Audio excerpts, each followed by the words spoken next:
Welcome to 7 Under 70, where I explain 7 complex financial terms in under 70 words. You often hear ratio this and ratio that. What does all the ratio actually mean? First off, I'll start off with price to earnings ratio, or also known as PE ratio. This ratio is calculated by dividing the price of the stock by its earnings per share. A high PE ratio may indicate that investors are expecting higher earning growth in the future, while a low PE ratio may indicate that a stock is undervalued. Next, let's talk about price to book ratio. PB ratio is calculated by dividing the price of a stock by its book value. A high PB ratio may indicate that a stock is overvalued, while a low PB ratio may indicate that a stock is undervalued. Another ratio we can look at is debt to equity ratio. It is calculated by dividing the company's total debt by its total equity. A high debt to equity ratio may indicate that a company is taking on too much debt, which could be a risk for shareholders.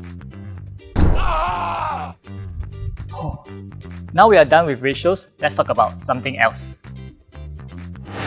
Now let's talk about dividend yield. So dividend yield is the annual dividend payment paid to its shareholders expressed as a percentage of its share price. A high dividend yield may indicate that a company is financially stable and generates a lot of cash flow. Here comes the money! Here we go! Next up, return on equity. This is a measure of how well a company is utilizing its shareholders' equity to generate profits. A high ROE may indicate that a company is efficient at generating profits. Now, let's talk about duration.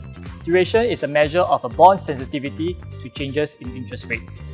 A bond with longer duration will be more sensitive to changes in interest rates than a bond with shorter duration. This could be an important consideration for investors, as rising interest rates may lead to price declines for bonds with longer duration. Lastly, do you know about inflation risk? Inflation can erode the purchasing power of the interest as well as the principal payments received on the bond.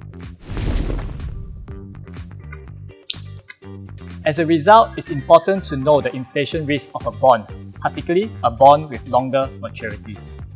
With that, you now know 7 financial terms in under 70 words. Want more finance content? Head over to ifasttv.com. Bye bye.